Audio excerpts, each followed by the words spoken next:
اور حضور پاک علیہ الصلوۃ والسلام ان کو یاد کر لے تو ان کا مفہوم سمجھ جاتے، اور وحی کی یہ صورت بڑی سخت ترین تھی۔ آپ صلی اللہ علیہ وسلم کی پیشانی پسینے سے شرابور ہو جاتی تھی۔ حضرت عائشہ صدیقہ رضی اللہ عنہا کے بیان کے مطابق سخت سردی کے موسم میں جب آپ پر وحی نازل ہوتی تو آپ کی پیشانی سے پسینہ بہنے لگتا تھا۔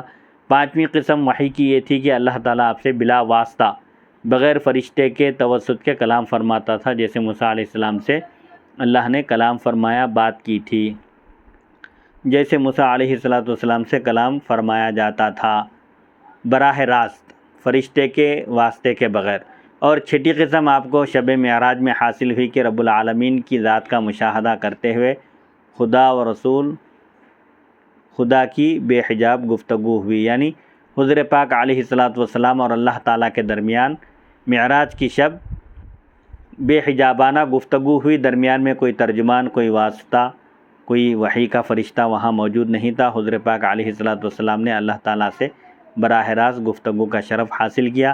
تاہم تیسری اور چوتھی صورت میں ہی زیادہ تر وحی کا نزول ہوا ہے۔ تیسری صورت کیا تھی کہ جبریل امین علیہ السلام عام طور پر کسی انسان کی شکل میں آتے اور گفتگو کرتے تھے۔ یہ وحی کی زیادہ تر قسم تھی کہ اکثر جبریل علیہ السلام خدمت اقدس میں حاضر ہوا کرتے تھے۔ اور چوتھی صورت گھنٹی کی آواز کی شکل میں وحی کا آنا یہ زیادہ رائج تھی۔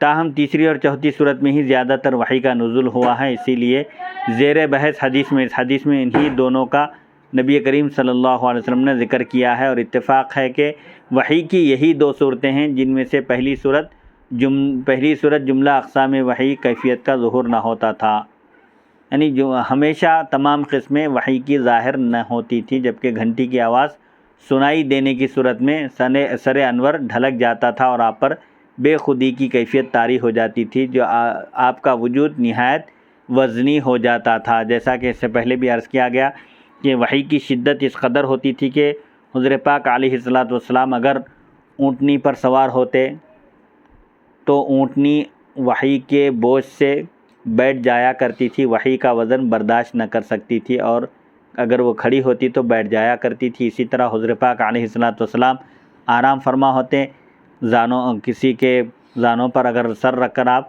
اس وقت وحی نازل ہوتی تو ان کی بھی کیفیت بہت مختلف ہوتی تھی۔ یاد رہے ام المؤمنین سیدہ عائشہ صدیقہ رضی اللہ عنہا سے مروی اس حدیث کو بخاری اور مسلم نے اپنی صحیح میں، اور ترمذی نے اپنی سنن میں، اور ابن سعد نے طبقات میں، اور دیگر محدثین نے بھی اپنی مؤلفات یعنی اپنی کتابوں میں روایت کیا ہے۔ مشہور حدیث ہے یہ۔ سیدہ عائشہ صدیقہ رضی اللہ عنہا فرماتی ہیں کہ میں نے ایک بار دیکھا کہ شدید سردی کے دن، سرما کا موسم تھا، شدید سردی کے دن آپ صلی اللہ علیہ وسلم پر وحی اتری۔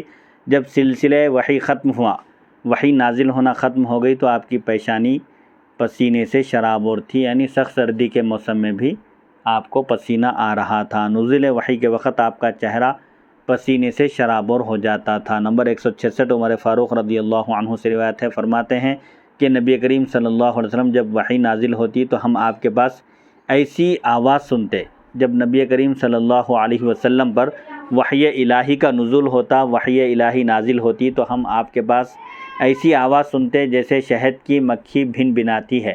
شہد کی مکھی کی بھن بھناہٹ کی طرح ایک آواز آیا کرتی تھی۔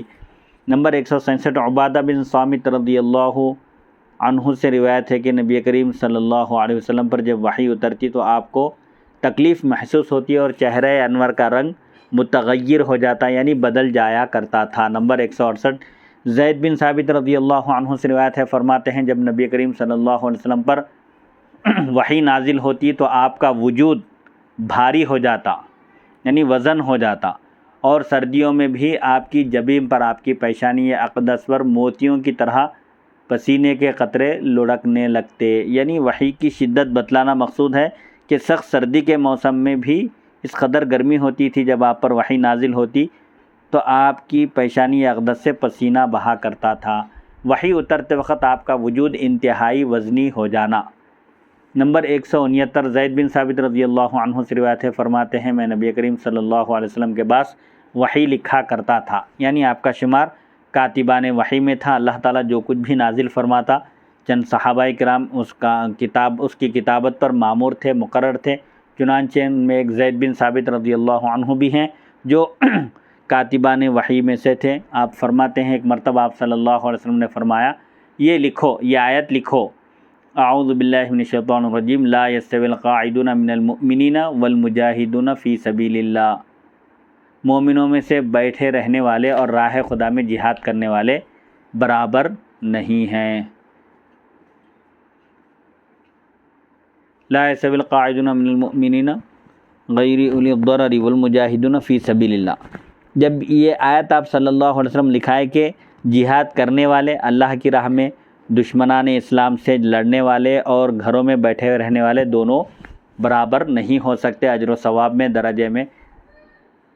اتنے میں عبداللہ ابن ام مکتوم آگے عرض کرنے لگے، یا رسول اللہ صلی اللہ علیہ وسلم، یہ نابینا صحابی تھے، میں جہاد کرنا چاہتا ہوں مگر آپ جانتے ہیں میں معذور ہوں، میری بینائی ختم ہو چکی ہے۔ حضرت زید کہتے ہیں نبی کریم صلی اللہ علیہ وسلم کی ران میری ران پر تھی، یعنی آپ صلی اللہ علیہ وسلم میرے زانوں پر سر انور رکھ کر لیٹے ہوئے تھے، اچانک آپ کا وجود بھاری ہو گیا، بہت وزن ہو گیا، مطلب وحی نازل ہونا شروع ہو گئی، یہاں تک کہ میں ڈرنے لگا کہیں میری ران ٹوٹ نہ جائے، یعنی میری ہڈی ٹوٹ نہ جائے اس وزن سے۔ پھر آپ صلی اللہ علیہ وسلم نے ارشاد فرمایا، لا یستوی القاعدون من المؤمنین غیر اولی الضرر والمجاہدون فی سبیل اللہ۔ یہ غیر اولی الضرر، یہ ایک حصہ جو بعد میں نازل ہوا، پہلے لا یستوی القاعدون من المؤمنین والمجاہدون فی سبیل اللہ ہوا تھا، ایک حصہ اس وقت نازل ہوا یہ بتلانے کے لیے کہ بغیر عذر کے اگر کوئی گھر میں بیٹھا رہے، جہاد سے پیچھے رہ جائے، اور جو اللہ کی راہ میں جہاد کرے، دشمنان اسلام سے لڑے، وہ دونوں برابر نہیں ہو سکتے درجے میں۔ تو اگر کوئی عذر کے ساتھ اگر بیٹھا رہے، عذر کی وجہ سے شریک نہ ہو سکے، تو وہ اس میں نہیں آتا۔ مومنوں میں سے کسی عذر کے بغیر جہاد کرنے سے پیچھے رہ جانے والے، بیٹھے رہ جانے والے اپنے گھروں میں اور راہ خدا میں جہاد کرنے والے برابر نہیں ہے۔ عبداللہ ابن مکتوم کا جواب آ گیا، یعنی انہوں نے جو اپنا عذر ظاہر کیا تھا، اللہ تعالیٰ نے غیر اولی الضرر کہہ کر جو معذور ہیں ان کو اس حکم سے خارج کر دیا، ان کا عذر ان کے لیے کافی ہے، یعنی عذر کی وجہ سے وہ جہاد میں شریک نہیں ہو سکتے، تو ان پر کوئی حرج، شریعت کی طرف سے کوئی گرفت اور مواخذہ نہیں ہے۔ ایک نمبر 170، صفوان بن یعلا اپنے والد سے روایت کرتے ہیں کہ وادی جعرانہ، ایک وادی کا نام ہے، وادی جعرانہ میں نبی کریم صلی اللہ علیہ وسلم کے پاس ایک شخص آیا، اس نے جبہ پہن رکھا تھا اور بدن پر خلوق، ایک خوشبو ہے یہ، خلوق یا بقول راوی زردی کا اثر تھا، پنساہٹ کا، پیلے پن کا اثر تھا۔ وہ شخص عرض کرنے لگا، عمرہ کرنے کے لیے میرے متعلق کیا حکم ہے؟ اتنے میں وحی آ گئی، آپ پر ایک کپڑے سے پردہ کر دیا گیا، یعنی آپ چادر تان کر لیٹ گئے۔ یعلا کہتے ہیں میں چاہتا تھا کہ نبی کریم صلی اللہ علیہ وسلم کا دیدار ایسے وقت میں کروں جب آپ پر وحی اتر رہی ہو۔ مجھے حضرت عمر نے کہا، کیا تم نزول وحی کی حالت میں نبی کریم صلی اللہ علیہ وسلم کو دیکھنا چاہتے تھے؟ کہتے ہیں میں نے آپ کے چہرے سے کپڑا ہٹایا۔ ہاں، انہوں نے خواہش ظاہر کی تھی، تمنا کی تھی کہ حضور پاک علیہ الصلوۃ والسلام پر وحی نازل ہوتے وقت آپ کی کیفیت کا مشاہدہ کریں۔ چنانچہ اس وقت وحی نازل ہو رہی تھی، حضرت عمر نے پوچھا کیا تم دیکھنا چاہتے ہو؟ تو انہوں نے کہا ہاں، میں نے آپ کے چہرے انور سے کپڑا ہٹایا تو دیکھا آپ اونٹ کی طرح خراٹے لے رہے ہیں۔ جب آپ سے وحی کا اثر زائل ہوا تو فرمانے لگے، یعنی وحی نازل ہونا جب ختم ہو گئی، وحی نازل ہو چکی، تو اس کے بعد آپ فرمانے لگے عمرے کے متعلق سوال کرنے والا شخص کہاں ہے؟ ابھی جس نے پوچھا تھا عمرے کے بارے میں وہ کہاں ہے؟ فرمایا وہ شخص جب سامنے آیا تو آپ نے فرمایا تم جبہ اتار دو اور اپنے بدن سے خلوق یا زردی کا اثر زائل کر دو۔ حالت احرام میں محرم کو خوشبو لگانے کی اجازت نہیں ہے، اسی طرح رنگ وغیرہ بھی استعمال کرنے کی اجازت نہیں ہے۔ زردی کا اثر ختم کر دو، صاف کر دو اس کو، اور عمرہ میں وہی افعال کرو جو حج میں کرتے ہو۔ عمرہ کیا ہے؟ دراصل احرام باندھنا عمرے کی نیت کے ساتھ، اور خانہ کعبہ کا طواف کرنا، اور 2 رکعت نماز پڑھنا مقام ابراہیم کے پاس، اور صفا اور مروہ کے درمیان سعی کرنا، یہ عمرہ ہے۔ اس کے بعد بال منڈانے کے بارے میں بھی 2 چیزیں ہیں، پورے بال منڈا سکتے ہیں، یہ افضل ہے، یا کم سے کم کچھ بال کم کرنا یہ چاہیے، یہ معتمر کو کرنا چاہیے۔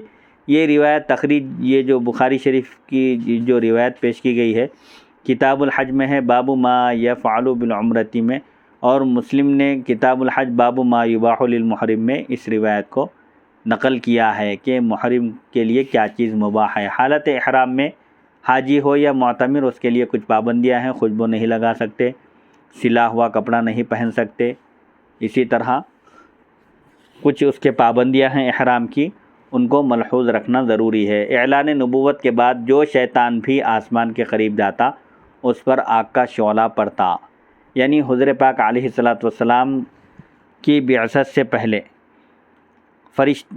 شیاطین آسمان پر جایا کرتے تھے اور وہاں فرشتوں کی گفتگو سن کر وہ آ کر بیان کرتے تھے، وہ کاہنوں کے دلوں میں ڈالتے تھے، ان کو بتاتے تھے، تو کاہن اس گفتگو کو سن کر دنیا میں جو انقلابات ہونے والے ہیں، جو واقعات ہونے والے ہیں، اس کے بارے میں لوگوں کو بتاتے تھے، ایک سچ بات کے ساتھ 99 جھوٹ ملا کر کہا کرتے تھے۔ لیکن حضور پاک علیہ الصلاۃ والسلام کی تشریف آوری کے بعد شیاطین کا آسمان پر داخلہ بند کر دیا گیا۔ اب اگر کوئی شیطان آسمان میں ہونے والی گفتگو کو سننے کی کوشش کرتا ہے تو اس کو آگ کا ایک شعلہ ہلاک کر دیتا ہے۔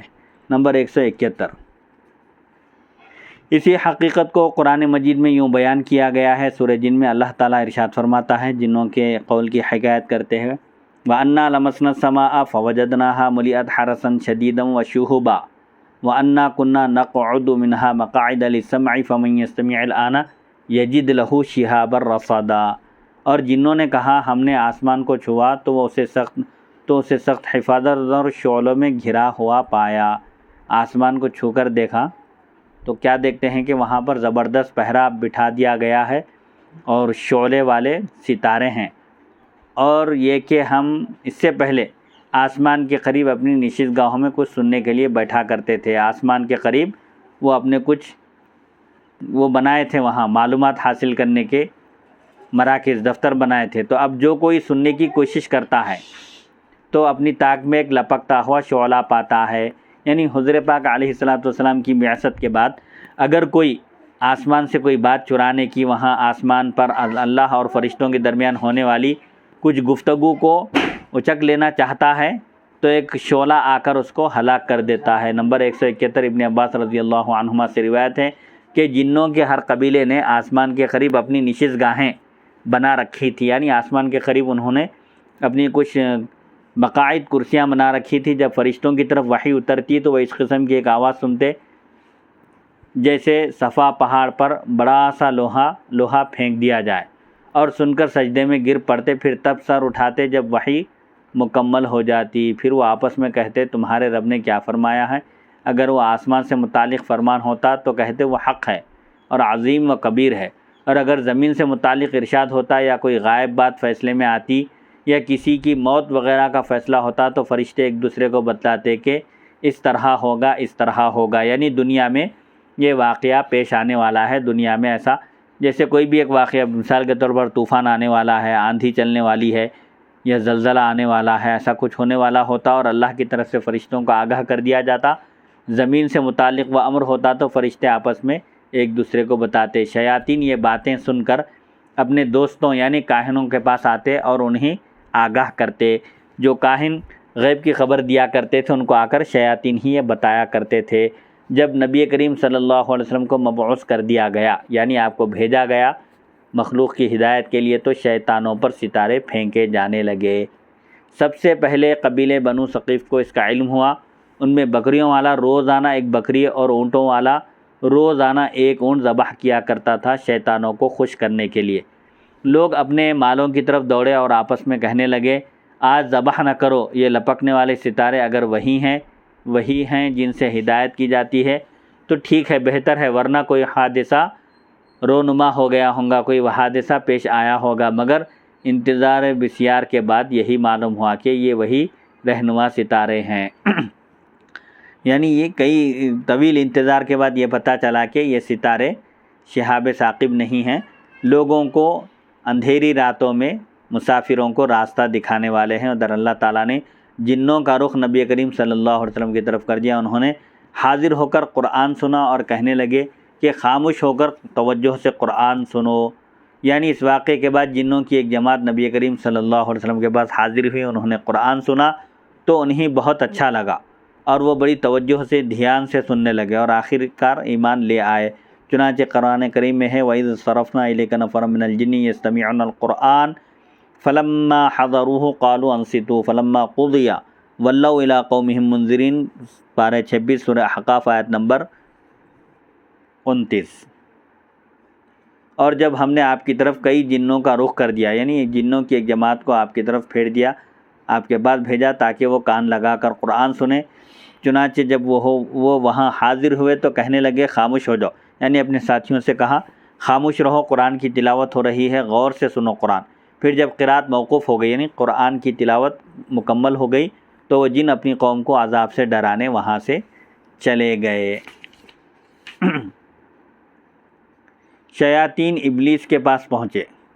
جب شیاطین کا داخلہ آسمان پر بند کر دیا گیا، وہاں سے وہ کوئی بات چرا نہیں سکتے تھے۔ حضور پاک علیہ السلام دنیا میں تشریف لا چکے تھے، تو اس وقت شیاطین اپنے سردار ابلیس کے پاس پہنچے اور اسے سارا ماجرا سنایا، تو وہ کہنے لگا، ماجرا یعنی یہ قصہ واقعہ سنایا، تو وہ کہنے لگا یہ تو زمین میں کوئی حادثہ ہوا ہے، میرے پاس زمین کے ہر علاقے کی کوئی مٹی لاؤ۔ چنانچہ جب اس کے سامنے مکے کی خاک مٹی لائی گئی تو کہنے لگا ہاں یہاں حادثہ ہوا ہے، یعنی مکہ مکرمہ میں نبی آخر الزمان صلی اللہ علیہ وسلم تشریف لا چکے ہیں، اس وجہ سے شیاطین کا داخلہ آسمان پر بند کر دیا گیا۔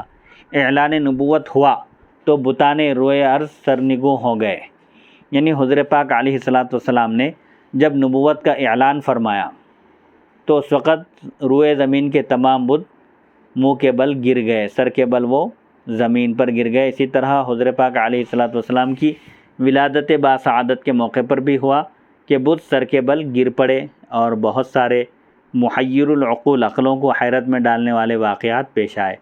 نمبر 172 حضرت ابو ہریرہ رضی اللہ عنہ سے روایت ہے کہ جب نبی کریم صلی اللہ علیہ وسلم نے اعلان نبوت فرمایا تو ہر بت سرنگوں ہو گیا، یعنی سر کے بل جھک گیا، گر گیا۔ شیاطین نے ابلیس سے آ کر کہا کہ دنیا کا ہر بت سرنگوں ہو گیا ہے، یعنی جھک گیا ہے، سر کے بل گر پڑا ہے یا جھک گیا ہے۔ تو کہنے لگا شیطان ابلیس کہنے لگا اس کا مطلب یہ ہے کہ کوئی نبی مبعوث ہوئے ہیں، یعنی کوئی دنیا میں کوئی نبی ہدایت کرنے کے لیے، مخلوق کو راہ ہدایت دکھانے کے لیے تشریف لائے ہیں، اسی لیے تو ایسا ہوا ہے، لہٰذا جاؤ اور انہی سرسبز علاقوں میں تلاش کرو، مختلف علاقوں میں جا کر دیکھو کہ اس وقت دنیا میں کوئی نبی تشریف لائے کیا۔ انہوں نے تلاش کیا مگر ناکام لوٹے، بہت تلاش کیا لیکن ان کو کوئی سراغ ہاتھ نہیں لگا، ناکام ہو کر لوٹے۔ تو شیطان کہنے لگا اب تم ڈھونڈیں، اب میں ڈھونڈتا ہوں۔ یہ کہہ کر شیطان خود ڈھونڈنے کے لیے نکل پڑا، تو وہ آپ کی تلاش میں نکلا۔ اسے آواز آئی غیب سے کہ مکے کو جاؤ۔ وہ مکے میں پہنچا تو آپ کو مکہ مکرمہ کے قریب قرن الثعالب میں موجود پایا، ایک مقام کا نام ہے۔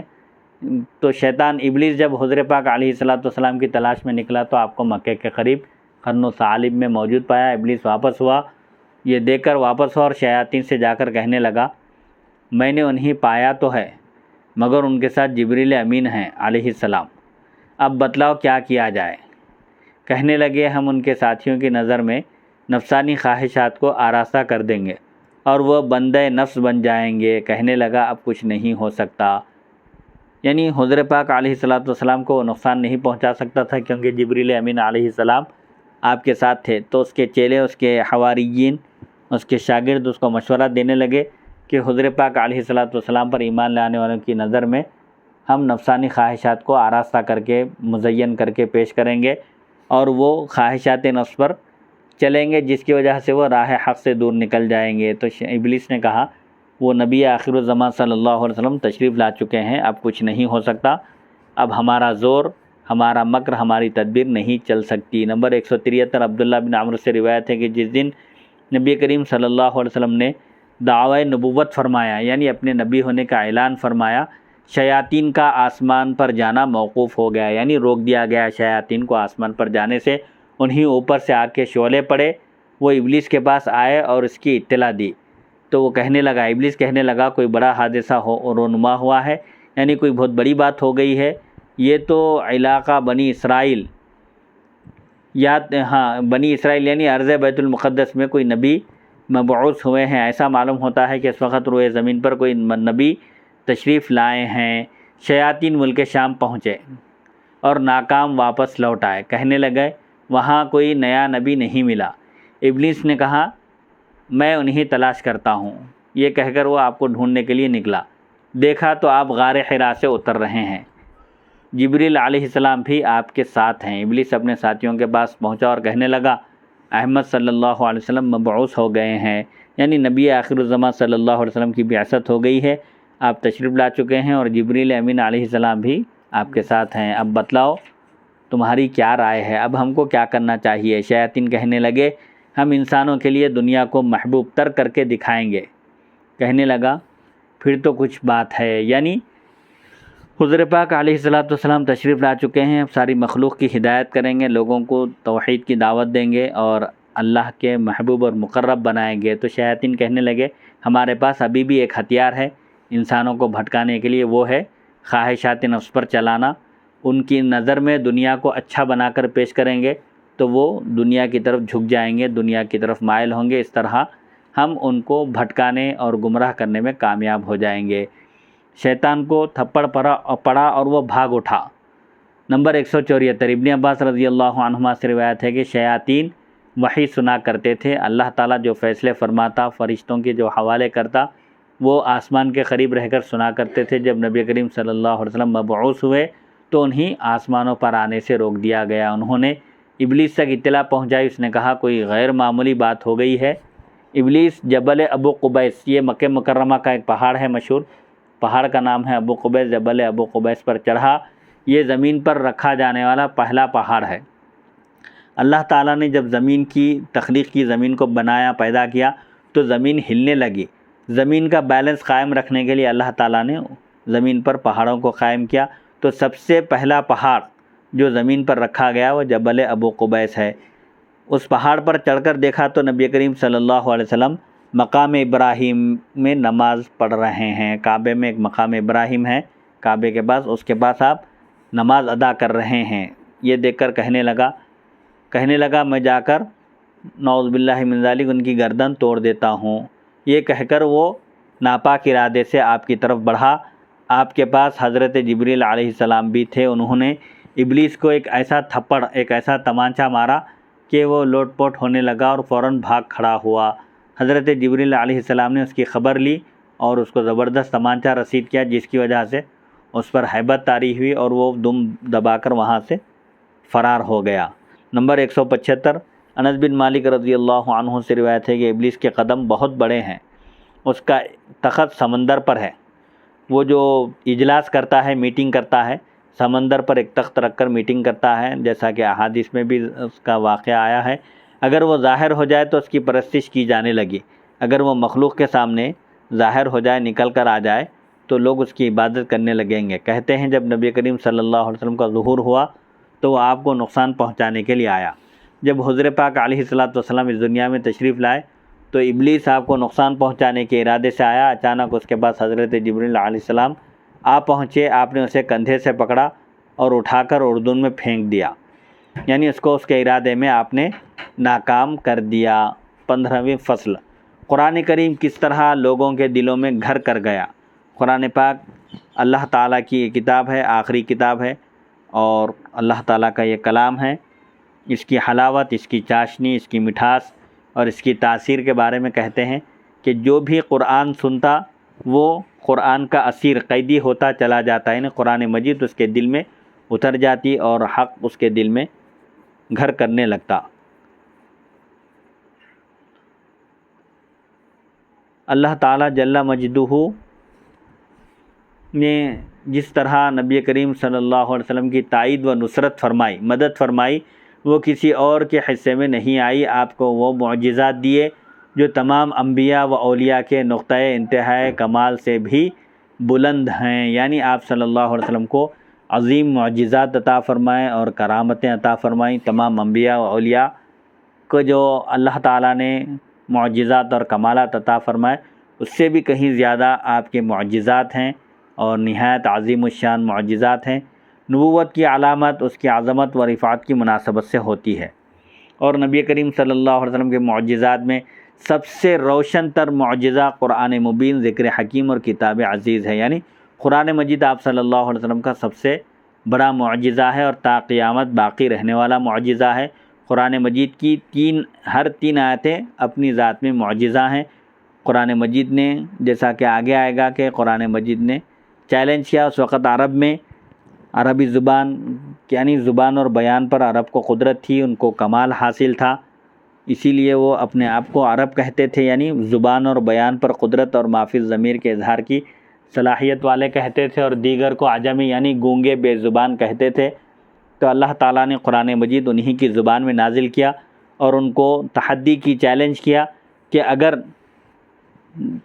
تم اپنے دعوے میں سچے ہو کہ یہ محمد صلی اللہ علیہ وسلم کا کلام ہے تو تم بھی ایک عرب ہو، اس جیسا ایک کلام پیش کر کے بتاؤ، کم سے کم 3 آیتیں پیش کر کے بتاؤ۔ تو عرب سے یہ نہیں ہو سکا اور وہ عاجز آ گئے اس کلام کا مقابلہ کرنے سے، جیسا کہ سورہ بقرہ میں اللہ تعالیٰ نے ارشاد فرمایا وَإِن كُنتُمْ فِي رَيْبٍ مِّمَّا نَزَّلْنَا عَلَىٰ عَبْدِنَا فَأْتُوا بِسُورَةٍ مِّن مِّثْلِهِ وَادْعُوا شُهَدَاءَكُم مِّن دُونِ اللَّهِ إِن كُنتُمْ صَادِقِينَ۔ اور اگر تم شک میں ہو، اگر تم کو ڈاؤٹ ہے، شک و شبے میں ہو جو کچھ ہم نے ہمارے بندے حضرت سیدنا محمد صلی اللہ علیہ وسلم پر نازل کیا ہے، تو تم بھی اس کے جیسی ایک مثل، اس کے جیسی ایک صورت لاؤ، اور اس صورت کی تیاری میں تم اللہ کو چھوڑ کر تمہارے جو مددگار ہیں دنیا کے سارے لوگوں سے اس کی تیاری میں مدد لے لو اگر تم اپنے دعوے میں سچے ہو۔ پھر صاف اللہ تعالیٰ نے کہا فَإِن لَّمْ تَفْعَلُوا وَلَن تَفْعَلُوا فَاتَّقُوا النَّارَ الَّتِي وَقُودُهَا النَّاسُ وَالْحِجَارَةُ أُعِدَّتْ لِلْكَافِرِينَ۔ بس اگر تم ایسا نہ کر سکو، یعنی 3 آیت والی کوئی صورت پیش نہ کر سکو، اور وَلَن تَفْعَلُوا، اور تم ہرگز قیامت تک ایک صورت بھی پیش نہیں کر سکتے، جب تم عاجز آ گئے ہو قرآن مجید کا مقابلہ کرنے سے، تو پھر اس آگ سے بچو جس کا ایندھن لوگ ہوں گے اور پتھر ہوں گے۔ تو بہرحال قرآن مجید اپنی ذات میں معجزہ ہے۔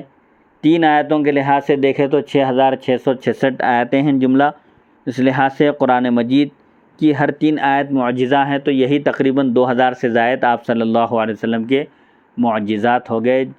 قرآن مجید ایک کتاب عزیز ہے جس میں کوئی کجی نہیں، یعنی کوئی ٹیڑھا پن نہیں، صاف کتاب ہے۔ یہ کتاب ایسے وقت میں اتری جب انسانوں کا انبوہ عظیم موجود تھا، یعنی بہت بڑی جماعت انسانوں کی موجود تھی، وہ بڑے مدبر لوگ تھے، تدبیر والے، اہل علم اور ہنر والے تھے، ان کے ذہن بڑے رسا، زبانیں نہایت تیز طبع، بڑی نفیس اور تجربہ از حد زائد تھا، وہ مکر و فریب میں یکتائے روزگار تھے۔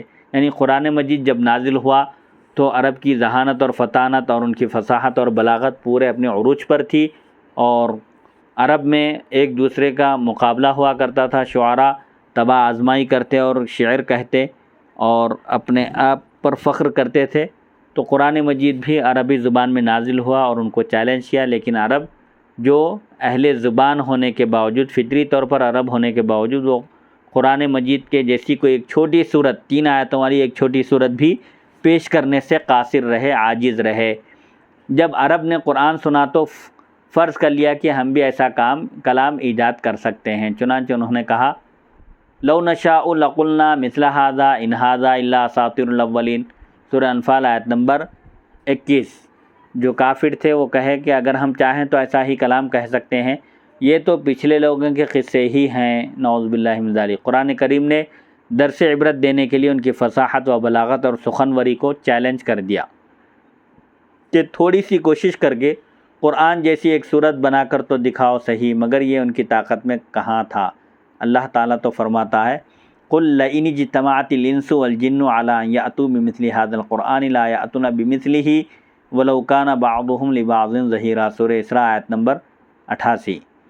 اللہ تعالیٰ فرماتا ہے اگر تمام انسان، یعنی روئے زمین کے تمام انسان اور جن اکٹھے ہو کر، متفق ہو کر اس قرآن جیسی کتاب لانا چاہیں تو وہ نہیں لا سکتے، اگرچہ کہ وہ ایک دوسرے کے مددگار ہی کیوں نہ بن جائیں۔ یعنی ساری کائنات کے جنات اور انسان سب مل کر اکٹھے ہو کر ایک دوسرے کی مدد کر کے اگر اس جیسا کلام پیش کرنا چاہیں، جیسا قرآن، تو وہ ہرگز پیش نہیں کر سکتے۔ پھر نبی کریم صلی اللہ علیہ وسلم نے بھی انہیں یہی چیلنج کیا کہ قرآن جیسی کوئی ایک صورت تیار کر کے بتاؤ، وضع کر کے لاؤ، یعنی کوئی ایک صورت 3 چھوٹی آیتیں ہی اپنی طرف سے پیش کر کے بتاؤ، مگر وہ ایسا نہ کر سکے، عاجز آ گئے۔ قرآن مجید کی فصاحت اور بلاغت اور اس کی ہیبت کے سامنے وہ عاجز ہو گئے، کیونکہ وہ اللہ کی طرف سے نازل کردہ کلام ہے، ارشاد خداوندی ہے، انہ لقول فصل وما ہوا بالہزل، سورہ طارق آیت نمبر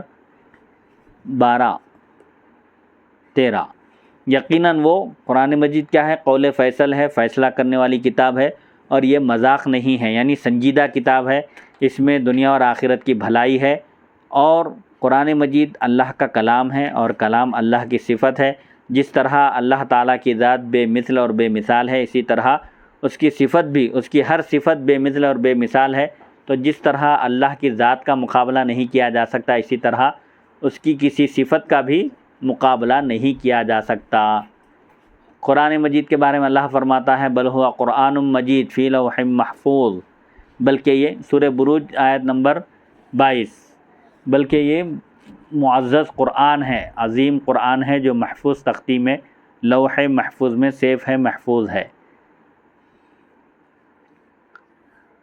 نبی کریم صلی اللہ علیہ وسلم اور عتبہ بن ربیعہ کی باہم گفتگو، آپس میں دونوں کی گفتگو۔ نمبر 176، جابر بن عبداللہ رضی اللہ عنہ سے روایت ہے کہ ایک روز قریش اکٹھے ہوئے، جمع ہوئے، کہنے لگے کہ یا ہم باہم تجزیہ کرو کہ جادوگری، جنات پر قبضہ اور شعر گوئی میں تم میں سب سے ممتاز کون ہے؟ ایسے شخص کو اس آدمی یعنی نبی کریم صلی اللہ علیہ وسلم کے پاس بھیجا جائے جنہوں نے ہمارا قومی اتحاد پارا پارا کر دیا ہے، یعنی ٹکڑے ٹکڑے کر دیا ہے، اور ہمارے دین کو عیبدار قرار دے دیا ہے، اور ان سے گفتگو کر کے فیصلہ کیا جائے کہ وہ چاہتے کیا ہیں۔ سب نے کہا عتبہ بن ربیعہ کے علاوہ ہم کسی شخص کو اس قابل نہیں سمجھتے۔ عتبہ بن ربیعہ یہ شعر گوئی میں، فصاحت اور بلاغت میں، زبان آوری میں نامور شخص تھا عرب کا۔ عتبہ بن ربیعہ کا انہوں نے انتخاب کیا اور عتبہ بن ربیعہ کو منتخب کر کے حضور پاک علیہ السلام سے گفتگو کرنے کے لیے بھیجا۔ چنانچہ عتبہ نبی کریم صلی اللہ علیہ وسلم کے پاس آیا اور کہنے لگا آپ افضل ہیں یا عبداللہ، یعنی آپ کے والد؟ آپ صلی اللہ علیہ وسلم خاموش رہے۔ اس نے پھر کہا آپ بہتر ہیں یا عبد المطلب، یعنی آپ کے دادا افضل ہیں یا آپ؟ اس موقع پر بھی اس سوال پر بھی آپ خاموش رہے، چپ رہے، اس کے سوال کا جواب نہیں دیا۔ اس نے پھر سوال کیا آپ زیادہ اچھے ہیں یا ہاشم، یعنی آپ کے پردادا؟ آپ نے پھر بھی کوئی جواب نہ دیا۔ اب وہ کہنے لگا اگر آپ سمجھتے ہیں کہ یہ لوگ آپ سے بہتر تھے تو انہوں نے انہی خداؤں کی پرستش کی ہے جن کی میں کرتا ہوں، اور اگر آپ خود کو ان سے بہتر قرار دیتے ہو تو پھر آؤ بات کریں تاکہ ہم آپ کی بات سنیں۔ یاد رہے اس بات میں کوئی شک نہیں کہ نبی کریم صلی اللہ علیہ وسلم کے تمام آبا و اجداد حق پرست، موحد اور ایمان والے تھے، یعنی حضور پاک علیہ السلام کا جو سلسلہ نسب ہے وہ سب کے سب اوپر کے لوگ موحد تھے، دین ابراہیمی پر قائم تھے اور حق پر چلنے والے تھے۔ دور جاہلیت میں برائیوں کے عام ہونے کے باوجود وہ شراب سے، زنا سے، بتوں کی عبادت سے دور رہا کرتے تھے۔ ان میں سے کوئی بھی کفر و شرک کی نجاست سے آلودہ نہ ہوا، خراب نہ ہوا۔ کوئی بھی ایسی حدیث سے صحیح موجود نہیں جو ان میں سے کسی کے کفر و شرک پر اور بت پرستی پر دلالت کرتی ہو، یعنی کسی بھی صحیح حدیث سے ان کے کافر اور مشرک ہونے کا ثبوت نہیں ہے۔ رہی یہ حدیث تو یہ ضعیف ہے اور اپنے بعض راویوں کی وجہ سے درجہ صحت کو نہیں پہنچتی۔ راویوں کی وجہ سے سلسلہ سند میں کلام ہے، کیونکہ اس کی سند میں ایک راوی افلح کندی ہے جس کے متعلق مختلف آراء ہیں، یعنی ائمہ جرح و تعدیل کی الگ الگ رائے ہے۔ بیشتر ناقدین و ائمہ فن رجال، ناقدین حدیث یعنی راویوں پر کلام کرنے والے ائمہ جرح و تعدیل اور فن رجال کے ماہرین نے اس شخص کو ضعیف قرار دیا ہے۔ ابن سعد کہتے ہیں ضعیف جداً، طبقات ابن سعد والے مؤلف کہتے ہیں کہ یہ افلح کندی انتہائی ضعیف ہیں۔ ابو داؤد فرماتے ہیں ضعیف، اور امام عقیلی کا فرمان ہے روا عن الشعبی احادیث مضطربہ، یعنی اس نے شعبی مشہور یہ تابعی ہیں ان سے مضطرب یعنی متضاد احادیث کی روایت کی ہے، اس شخص نے بہت ساری ایسی حدیثیں شعبی سے روایت کی ہیں جن میں بظاہر ٹکراؤ پایا جاتا ہے۔ امام نسائی نے فرمایا ضعیف لیس بذاک وکان لہ رأی سوء، یعنی یہ شخص ضعیف ہے، اس قابل نہیں کہ اس کی روایت لی جائے، یہ بد اعتقاد بھی تھا۔ یعنی ائمہ جرح و تعدیل کا جو مزاج ہے یا ان کا جو طریقہ ہے، کسی پر اگر جرح ہو اور کسی کے بارے میں ائمہ جرح و تعدیل اس کی روایت کو پرکھنے کے لیے آیا، اس کی روایت قبول کی جائے یا رد کی جائے، اس کے لیے اس کو اصول اور قواعد پر رکھ کر جانچتے ہیں۔ تو بڑے بڑے ناقدین حدیث نے اس شخص کو رد کر دیا، اور امام جوزجانی نے کہا مفتری یعنی جھوٹ گھڑتا ہے، اس شخص کو مفتری کہا جو جھوٹ باتیں بیان کرتا ہے۔ اور ابن عدی، یہ بھی بہت بڑے ناقدین حدیث میں سے ابن عدی کا بیان ہے کہ انہ یعد فی شیعۃ الکوفتی، کہ یہ کوفہ کے شیعہ میں اس کا شمار کیا جاتا تھا۔ دیکھیے تہذیب التہذیب جلد اول صفحہ 159 تا 190۔ تو جس حدیث میں اس قسم کے راوی ہوں اسے دلیل بنا کر امام الانبیاء سید الانبیاء نبی کریم صلی اللہ علیہ وسلم کے آبائے کرام کو کافر و مشرک کیسے قرار دیا جا سکتا ہے؟ پھر یہ حدیث قرآن کریم کی کئی نصوص یعنی کئی آیتوں سے بھی ٹکراتی ہے، جن کا تذکرہ حدیث نمبر 15 میں گزر چکا ہے۔ اے محمد صلی اللہ علیہ وسلم، اپنی قوم کے لیے آپ سے بڑھ کر کسی نے، یہ عتبہ بن ربیعہ کہتا ہے نعوذ باللہ من ذالک کہ اے محمد صلی اللہ علیہ وسلم، اپنی قوم کے لیے آپ سے بڑھ کر کسی نے بدبختی کا سامان فراہم نہیں کیا ہوگا۔ آپ نے ہمارے اتحاد کو پارا پارا کر دیا، یعنی ہماری یونٹی یکجہتی کو ختم کر دیا، قوم کو دھڑوں میں بانٹ دیا، یعنی بعض لوگوں کو آپ نے جو توحید کی دعوت دی جس کی وجہ سے کچھ لوگ بنٹ گئے، آپ کی دعوت پر لبیک کہے اور وہ موحد ہو گئے، اور ہمیں عرب میں آپ نے رسوا کر دیا۔ اب یہ مشہور ہو گیا ہے کہ قریش میں جادوگر اور کاہن بھی پیدا ہونے لگے ہیں۔ قسم بخدا ہمیں اسی بات کا انتظار ہے کہ حاملہ عورت کی چیخ کی طرح اچانک اعلان جنگ ہو جائے گا اور ہم تلواریں لیے باہم خون ریزی کرتے ہوں گے، یعنی ہم آپس میں ایک دوسرے کو قتل کریں گے، مار ڈالیں گے، اور یوں ہم اپنے ہاتھوں خود کو مٹا دیں گے۔ یہ نوبت آگے چل کر آ جائے گی۔ اس کے بعد عتبہ بن ربیعہ کہتا ہے اے شخص، اگر تمہیں رشتے کی ضرورت ہے تو قریش کی عورتیں چن لو، 10 عورتوں سے تمہاری شادی کر دیں گے۔ یعنی نعوذ باللہ من ذالک یہ کفار اور مشرکین یہ سمجھے کہ حضور پاک علیہ الصلوۃ والسلام دنیاوی خواہش میں آپ ایک نئے دین کی دعوت دے رہے ہیں، تو وہ پوچھتے ہیں کیا آپ کو حسین و جمیل عورتوں سے نکاح کرنے کی خواہش ہے؟ اگر آپ کی یہ خواہش ہے تو ہم عرب کی مشہور اور حسن و جمال والی عورتوں سے آپ کا نکاح کر دیں گے۔ اگر اس دعوت سے آپ کا مقصد نعوذ باللہ من ذالک اگر مال ہے، آپ کو مال چاہیے، مال و دولت کے آپ طالب ہیں، تو ہم آپ کے پاس اتنی دولت جمع کریں گے کہ آپ قریش کے سب سے دولت مند انسان بن جائیں گے۔ اس طرح مختلف باتیں عتبہ بن ربیعہ نے کی، لیکن نبی کریم صلی اللہ علیہ وسلم نے فرمایا تم نے بات کر لی، یعنی کیا تمہاری بات ہو گئی یا کچھ اور کہنا باقی ہے؟ عتبہ کہنے لگا ہاں، میری گفتگو مکمل ہو گئی، میں جس مقصد سے آیا تھا میں نے وہ مقصد بیان کر دیا۔ تب آپ صلی اللہ علیہ وسلم نے ان آیات کی تلاوت شروع فرمائی۔ سورہ فصلت کی ابتدائی آیتیں ہیں اعوذ باللہ من الشیطان الرجیم، حامیم تنزیل من الرحمن الرحیم، کتاب فصلت آیاتہ قرآنا عربیا لقوم یعلمون بشیرا ونذیرا فاعرض اکثرهم فهم لا يسمعون الی قولہ فإن اعرضوا فقل انذرتکم صاعقۃ مثل صاعقۃ عاد وثمود۔ تقریباً دوسرے رکوع کی 3-4 آیتیں ہیں۔ سورہ حامیم سجدہ آیت نمبر 1 تا 13 تک آپ نے تلاوت فرمائی، جس کا ترجمہ یہ ہے حامیم یہ حروف مقطعات میں ہے، جس کی مراد اللہ ہی بہتر جانتا ہے۔ یہ خدائے رحمان و رحیم کی طرف سے نازل کی ہوئی کتاب ہے، جس کی آیتیں تفصیل سے بیان کی گئی ہیں، کھول کھول کر بیان کی گئی ہیں۔ عربی قرآن ہے، یہ علم والوں کے لیے، عقل سمجھ رکھنے والوں کے لیے، جاننے والوں کے لیے ہے۔ یہ کلام، یہ کتاب بشارت دینے والی ہے، خوشخبری سنانے والی ہے، اہل ایمان کو جنت کی اور کافروں کو دوزخ سے ڈرانے والی ہے۔ تو ان میں سے اکثر نے منہ پھیر لیا، یعنی قرآن مجید جب نازل ہوا، دین کی دعوت دی گئی، توحید کا پیغام پہنچایا گیا، تو اکثر لوگوں نے منہ پھیر لیا، یعنی توحید کی دعوت قبول نہیں کی۔ اور ایسا معلوم ہوتا ہے کہ فہم لا یسمعون کہ وہ انہوں نے سنا ہی نہیں ہے، لوگ کان نہیں دھرتے حق بات سننے کی طرف، اپنے کان نہیں لگاتے۔ پھر آگے یہاں تک آپ نے تلاوت فرمائی فَإِنْ أَعْرَضُوا، اگر وہ لوگ اعراض کریں، منہ پھیر لیں، بے رخی اختیار کریں، تو آپ فرما دیجئے کہ میں تمہیں قوم عاد و سمود جیسی کڑک سے، بجلی سے ڈراتا ہوں۔ جیسے قوم عاد اور سمود نے اللہ کے رسولوں کی تکذیب کی، ان کا فرمان نہیں مانا، ان کی دعوت کو قبول نہیں کیا، تو اللہ تعالیٰ نے ان دونوں قوموں کو تباہ و برباد کر دیا، ان پر اپنا عذاب نازل کیا۔ عاد کو بھی تہ تیغ کر دیا گیا، اور قوم سمود کو بھی اللہ تعالیٰ نے جڑ پیڑ سے اکھاڑ دیا۔ تو آپ نے فرمایا کہ اگر تم بھی اعراض کرو گے، منہ پھیر لو گے اور میری بات نہیں مانو گے، تو تمہارا بھی وہی حشر ہوگا جو قوم عاد اور سمود کا ہوا تھا۔ عتبہ نے کہا بس کیجئے، اس کے علاوہ بھی کچھ کہنا چاہتے ہو؟ آپ نے فرمایا نہیں۔ چنانچہ وہ قریش کے پاس واپس آ گیا۔ وہ کہنے لگے، عتبہ بن ربیعہ کو دیکھ کر وہ پوچھے کیا خبر لائے ہو، کیا گفتگو ہوئی ان سے؟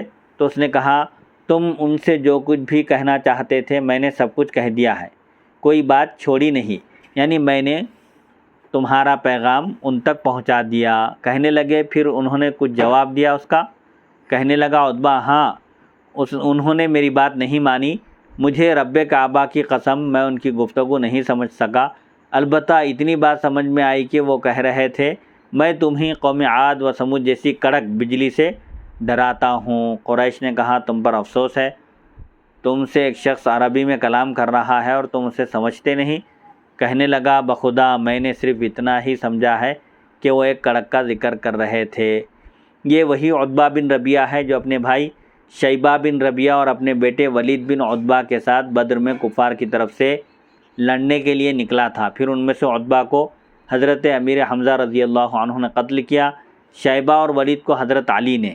حضرت امیر معاویہ کی والدہ ہند اسی عتبہ کی بیٹی تھیں، جنہوں نے اپنے باپ کا بدلہ لینے کے لیے وحشی کے ذریعے جنگ احد میں حضرت حمزہ رضی اللہ عنہ کو شہید کروایا تھا، تاہم بعد میں ہندہ مسلمان ہو گئیں۔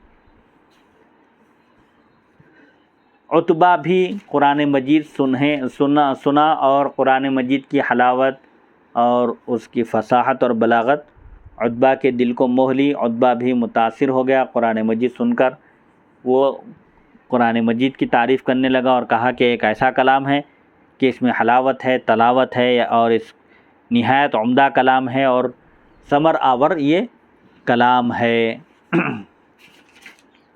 قرآن کے متعلق ولید بن مغیرہ کا اعتراف حقیقت۔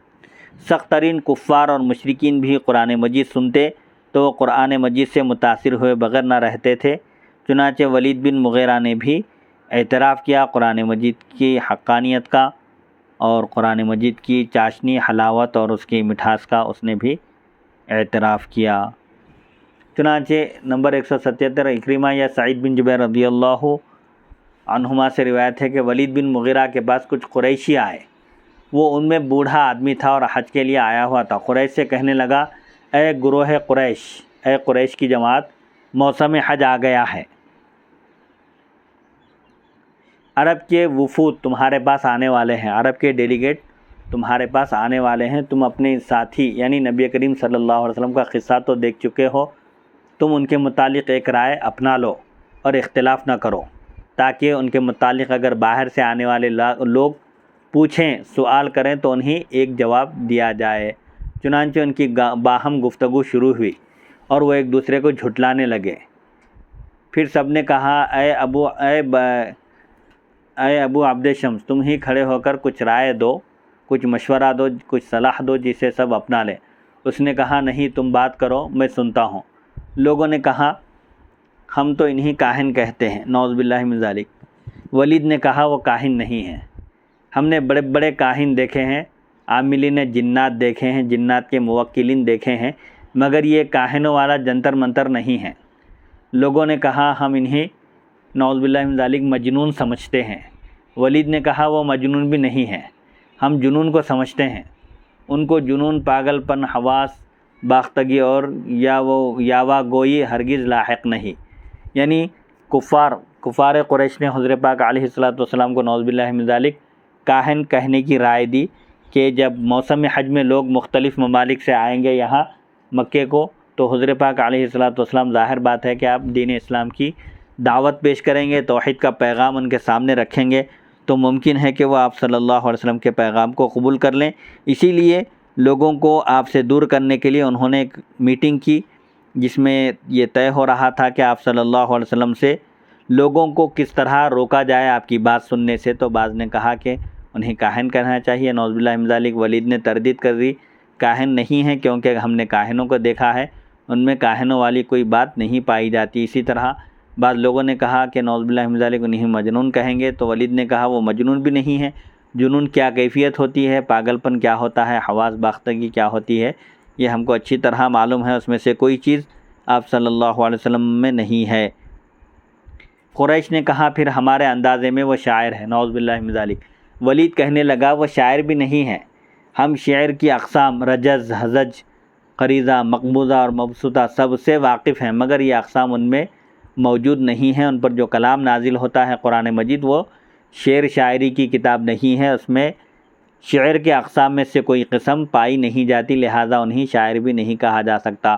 قریش آخر میں بولے نعوذ باللہ من ذالک یہ جادوگر ہو سکتے ہیں، تو وہ کہنے لگا یہ جادوگر ہرگز نہیں ہیں، ہم نے جادوگروں کو پھونکے مارتے اور گرہیں لگاتے دیکھا ہے، مگر ان میں وہ علامتیں نہیں ہیں۔ جادوگر کے جو اوصاف ہو سکتے ہیں وہ اوصاف یہاں نہیں پائے جاتے، لہٰذا ان کو جادوگر بھی نہیں کہا جا سکتا۔ کہنے لگے اے ابو عبد شمس پھر تمہارا کیا قول ہے، تمہارا کیا فیصلہ ہے؟ کہنے لگا قسم بخدا ان کے کلام میں بڑی مٹھاس ہے، اس کلام کی جڑ مضبوط اور شاخ بار آور ہے، یعنی اس کی جڑ بھی مضبوط ہے اور اس کی جو شاخیں ہیں پھلدار ہیں، اور تم جو بھی بات کرو گے آنے والے لوگوں پر اس کا جھوٹ کھل جائے گا۔ زیادہ قرین عقل یہی ہے کہ انہیں جادوگر کہا جائے، جس سے وہ آدمی کو اپنے والدین، بھائیوں، بیوی، بچوں اور خاندان سے جدا کر دیتے ہیں۔ چنانچہ وہ یہی رائے پختہ کر کے اپنی اپنی راہ پر یعنی اپنے اپنے راستے پر چلے گئے۔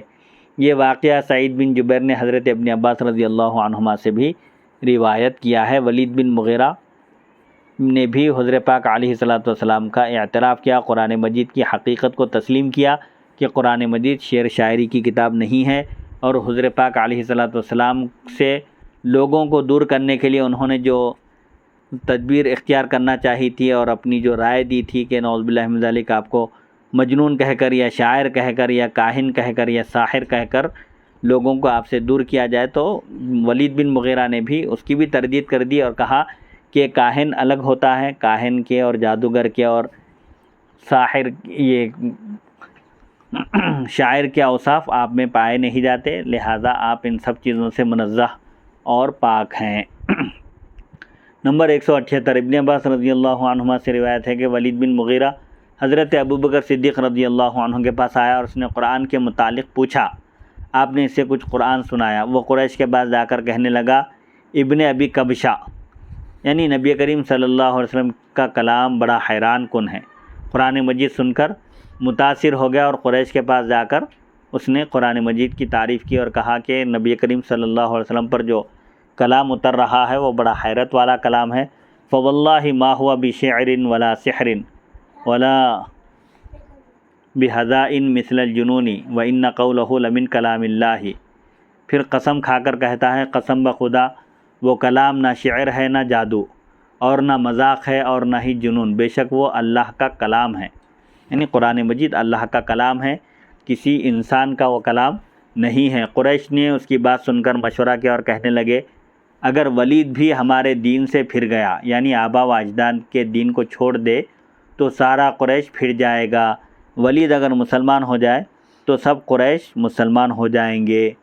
ابو جہل کو جب اس کی خبر ہوئی تو وہ کہنے لگا ولید کا مسئلہ تم مجھ پر چھوڑ دو، ولید کو میں سنبھال لیتا ہوں۔ چنانچہ وہ ولید کے پاس اس کے گھر پہنچا اور اس سے کہا تمہیں معلوم نہیں قوم نے تمہارے لیے صدقہ جمع کیا ہوا ہے، کیا تم کو پتہ ہے قوم نے تمہارے لیے کیا کیا ہے؟ ولید نے کہا تم قوم سے مال و اولاد کے اعتبار سے عظیم تر نہیں ہو۔ ابو جہل نے کہا لوگ باتیں کرتے ہیں کہ تم ابن ابی قحافہ یعنی لوگ کہہ رہے تھے کہ تم ابن ابی قحافہ یعنی ابوبکر صدیق رضی اللہ عنہ کے پاس جاتے ہو اور ان کے ساتھ مل کر کھانا کھاتے ہو۔ ولید نے کہا میرے سارے خاندان نے اس امر پر مجھ سے بات کی ہے میں آئندہ ابو بکر صدیق رضی اللہ عنہ کے قریب جاؤں گا نہ عمر فاروق کے رضی اللہ عنہما۔ یعنی ولید بن مغیرہ بھی قرآن مجید کی فصاحت اور بلاغت سے متاثر ہو رہا تھا۔ قرآن سن کر نبی کریم صلی اللہ علیہ وسلم کے متعلق عتبہ بن ربیعہ کا فیصلہ، نمبر 179۔ یہ ولید بن مغیرہ قرآن مجید سنا اور صحابہ سے قرآن مجید کے فضائل سنے، لیکن اس نامراد ولید بن مغیرہ کو یہ سب کچھ سمجھنے کے باوجود بھی ہدایت نہ ملی اور بالآخر سن 4 ہجری میں ذلت کی موت مر گیا، سن 4 نبوی میں۔ دیکھیے یہی کتاب حدیث نمبر 194۔ نمبر 179 عبداللہ بن محمد رضی اللہ عنہ سے روایت ہے کہ قریش نبی کریم صلی اللہ علیہ وسلم کے متعلق غور و فکر کرنے کے لیے مسجد حرام میں جمع ہوئے۔ آپ بھی مسجد ہی میں موجود تھے۔ عتبہ بن ربیعہ نے انہیں کہا، مجھے جانے دو، میں جا کر ان سے بات کرتا ہوں، شاید میں ان کے لیے تمہاری نسبت نرم خو ثابت ہو سکوں۔ جا کر ان سے بات کروں گا اور جو نئے دین کی وہ نشر و اشاعت کر رہے ہیں اس سلسلے میں بھی ان سے بات کروں گا۔ چنانچہ عتبہ آپ کے پاس آ کر بیٹھا اور کہنے لگا، اے میرے چچا زاد بھائی، میرے خیال میں تم حسب و نسب میں ہم سب سے عظیم تر ہو، مگر تم نے اپنی قوم پر وہ مصیبت کھڑی کی ہے جو کسی اور نے اپنی قوم پر نہ کی ہوگی۔ اگر ان باتوں سے تمہارا مقصد یعنی دعوت دین سے وحدانیت کا پیغام پہنچانے سے تمہارا مقصد حصول زر ہے، مال و دولت کا حصول ہے، تو قوم تم ہی اتنا مال دے سکتی ہے کہ تم قوم میں سب سے زیادہ مالدار کہلاؤ گے۔ اگر تم شرافت چاہتے ہو تو ہم تمہیں قوم کا مشرف تر فرد بنا لیتے ہیں، یعنی سب سے معزز شخص بنا لیتے ہیں اور تمہیں اپنا سردار تسلیم کر لیتے ہیں۔ اور اگر تمہیں کوئی جنون وغیرہ کی بیماری لاحق ہے تو پھر تم خود اس سے چھٹکارا نہیں پا سکتے، ہم تمہارے علاج کے لیے خزانے لٹا دیں گے۔ یعنی نعوذ باللہ من ذالک اگر کوئی جنون وغیرہ کا اثر ہے تو اس کے علاج کے لیے ہم پیسے خرچ کرنے سے پیچھے نہیں ہٹیں گے۔ اور اگر دعوت دین سے مقصد نعوذ باللہ من ذالک بادشاہت ہے، یعنی اگر آپ بادشاہ بننا چاہتے ہیں تو ہم آپ کو اپنا بادشاہ بنا لیتے ہیں۔ نبی کریم صلی اللہ علیہ وسلم نے فرمایا، ولید بن مغیرہ سے فرمایا، کیا تمہاری بات پوری ہو چکی؟ تم فارغ ہو چکے اپنے کلام سے، یعنی اب بات پوری ہو چکی ہے یا کچھ بولنا باقی ہے؟ تو اس نے کہا، ہاں میری بات مکمل ہو گئی ہے۔ چنانچہ نبی کریم صلی اللہ علیہ وسلم نے سورہ حامیم سجدہ کی تلاوت شروع کر دی۔ جب آپ سجدے والی جگہ پہنچے تو حامیم سجدہ میں ایک آیت ہے جس پر سجدہ کرنا واجب ہے، اس سجدے کی آیت پر آپ پہنچے تو سجدہ فرمایا۔ عتبہ پشت پیچھے اپنے ہاتھ ڈالے بیٹھا تھا، یعنی پیٹھ کے پیچھے ہاتھ رکھ کر بیٹھا ہوا تھا۔ جب آپ نے تلاوت ختم کی تو وہ اٹھ کر چل دیا اور اسے کچھ پتہ نہ تھا کہ قوم کو کیا جواب دینا ہے۔ یعنی قرآن مجید کی تاثیر اس پر ایسی ہوئی کہ وہ قرآن مجید کی آیات سننے میں محو ہو گیا تھا، مستغرق ہو گیا تھا۔ قریش نے اسے آتے دیکھا تو کہنے لگے جس وقت تم یہاں سے گئے تھے اس وقت کی نسبت اب تمہارا رنگ بدلا ہوا ہے، جاتے وقت تمہاری جو کیفیت تھی وہ کیفیت اب نہیں ہے۔ چنانچہ وہ آ کر ان کے پاس بیٹھ گیا اور کہنے لگا، اے قریش آپس میں ولید بن مغیرہ کو آتے ہوئے دیکھ کر کہے کہ جاتے وقت اس کی جو کیفیت تھی اب وہ کیفیت نہیں معلوم ہو رہی ہے، اس کا رنگ بدلا ہوا نظر آ رہا ہے۔ اس کے بعد پھر ولید بن مغیرہ ان کے پاس آ کر بیٹھ گیا اور کہنے لگا، اے قریش، میں نے تمہارے کہنے پر ان سے بات کی، میری بات ختم ہونے پر انہوں نے مجھے ایسا کلام سنایا جو میرے کانوں نے نہ کبھی سنا ہوگا، مجھے اس کا کوئی جواب نہ بن پڑا۔ یعنی ایسا کلام انہوں نے سنایا کہ آج تک میرے کانوں نے ویسا کلام نہیں سنا۔ وہ کلام سننے کے بعد مجھ سے کوئی جواب بننا پڑا، میں کوئی جواب نہیں دے سکا۔ اے قریش، آج میری بات مان لو، پھر کبھی نہ ماننا، آج ایک دن کے لیے میری بات مان لو۔ اس شخص یعنی نبی کریم صلی اللہ علیہ وسلم کو اپنے حال پر چھوڑ دو، بخدا وہ اپنے رستے سے ہٹنے والے نہیں ہیں، انہیں دیگر عرب کے رحم و کرم پر چھوڑ دو۔ اگر یہ سارے عرب پر غالب آ گئے تو ان کی شرافت و عزت سے تمہاری شرافت و عزت میں اضافہ ہوگا، اور اگر عرب ان پر غالب آ گئے تو تمہارا مقصد باہر سے ہی پورا ہو جائے گا اور تمہیں مشقت بھی کرنی نہیں پڑے گی۔ قریش نے یہ سن کر کہا، ابو الولید، تم بھی اپنے دین سے پھر گئے، ایسا معلوم ہوتا ہے تمہاری گفتگو سے کہ تم بھی اپنے باپ دادا کا دین چھوڑ دیے ہو۔ نمبر 180 اکرمہ سے روایت ہے کہ ولید بن مغیرہ نے کہا، میں نے بہت سے شعر سنے ہیں، رجز بھی اور خریزہ و مخمصہ بھی، یعنی یہ اشعار کی قسمیں ہیں، مگر قرآن جیسا کلام کبھی نہیں سنا، یہ ہرگز شعر نہیں ہو سکتا، اس میں عجب سی مٹھاس، اپنی طرز کا حسن اور منفرد سا نور ہے۔ قرآن مجید ایک الگ ہی کلام ہے، یہ وہ درخت ہے جس کی شاخیں بلند ہو رہی ہیں، جھک نہیں رہی ہیں۔ یہ درخت پھلے گا، پھولے گا اور پھیلے گا، اس کی شاخیں بلند سے بلند تر ہوتی جائیں گی، کبھی نہیں جھکے گا۔ وصلی اللہ تعالیٰ علی خیر خلقہ سیدنا محمد و آلہ و صحبہ اجمعین، والحمد للہ رب العالمین۔